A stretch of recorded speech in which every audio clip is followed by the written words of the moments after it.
চৌধুরী চক এলাকায় তৃণমূলের গোষ্ঠীদ্বন্দ্বের জেরে ভাঙচুর প্রায় ৬টি বাড়ি, আতঙ্কিত এলাকার বাসিন্দারা। রাজ্য জুড়ে বিভিন্ন জায়গায় ভোট পরবর্তী হিংসার জেরে শাসক দলের হাতে আক্রান্ত হচ্ছেন শাসক বিরোধী বিজেপি, সিপিআইএম, আইএসএফ কর্মী সমর্থকরা। কিন্তু মিনাখা বিধানসভার অন্তর্গত হাড়োয়া থানার কুলটি অঞ্চলের চৌধুরী চক এলাকায় দেখা গেল একটু অন্যরকম চিত্র। বিজেপিতে ভোট দিয়েছে তৃণমূলের একটি গোষ্ঠী, সেই সন্দেহের জেরে তৃণমূলের দুই গোষ্ঠীর সংঘর্ষে উত্তপ্ত হয়ে ওঠে ওই এলাকা। এই ঘটনাকে কেন্দ্র করে বুধবার রাতে আদি তৃণমূলের কর্মী সমর্থকদের বাড়িঘর ভাঙচুর ও লুটপাট চালানোর অভিযোগ উঠল নব্য তৃণমূল কর্মী সমর্থকদের বিরুদ্ধে।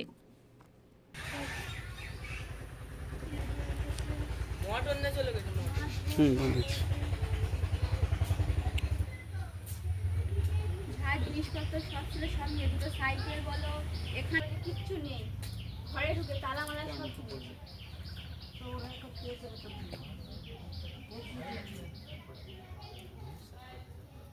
সবাই এসে এই কল বলো, এ বলো, মোটর সাইকেল সব কিছু এই সব কল টল ভেঙেছে। আমরা জল টল নিতে পারছি না, পুকুর থেকে জল তুলে খাচ্ছি, এর বাড়ি ওর বাড়ি গিয়ে জল আনছি, এরকম করে কষ্ট করে। ওই যে বৌদিটা, ওরাও মেরেছে, সবাইকে মেরেছে, মেরে ঘর ধর।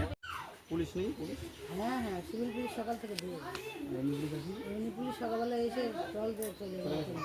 সেই পুলিশ এই ঘটনা জানি আমরা সেই পুলিশ সিভিল পুলিশ দিয়ে আমরা সাংবাদিক।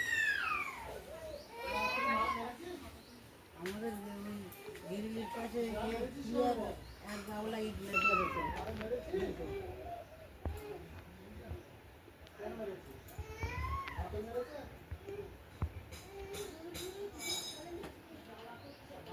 তো এইসব যে কাঁচ ছিল, এইসব তো সব কাঁচ ফিটিং করা ছিল। এইসব কাঁচ ফিটিং করা ছিল, এইসব কাঁচ ভেঙে ফেলা হতো। এখনো ঘর পরিষ্কার করে এসব হচ্ছে।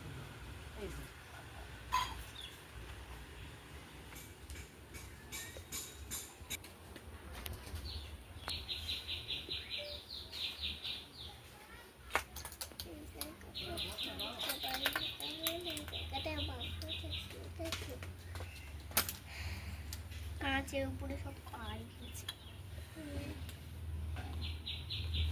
রাত্রেবেলা কি হচ্ছিল? কালকে রাত্রেবেলা আতঙ্ক, আমরা সবাই এখানে বসে আছি, বসে থাকার পরে ওরা হুমকি এসেই বাঁশকুটি লাঠি শাবল টাবল নিয়ে এসেই ওরা বন্দুক নিয়ে এসে বড় বড় বোমায় নিয়ে এসে বাড়ি মারধর করছে, সব কিছু ভাঙচুর সব কিছু করে যাচ্ছে। আমরা কি এর প্রতিবাদ করব না? সব কল টল সব কিছু ভেঙে যাচ্ছে, আমরা কোথায় যাব? আমরা টিএমসির ভোট দিয়েও যদি এরকম করে মার খাই, তাহলে আমরা কেন এরকম করব?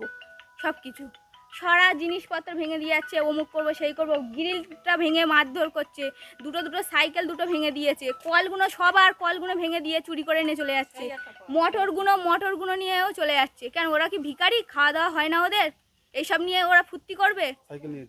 সাইকেল ওরাই নিয়ে গিয়েছে, দুটো সাইকেল নিয়ে চলে গেছে। এখন তো কল নেই, কি সমস্যা? কি সমস্যা হচ্ছে, পুকুরের থেকে জল আনছি, এর বাড়ি ওর বাড়ি গিয়ে জল আনছি, খাওয়ার জল কি করব? ওই একটা প্রেগনেন্ট মানুষ, তাকেও ছাড়িনি, তাকে পর্যন্ত মেরেছে।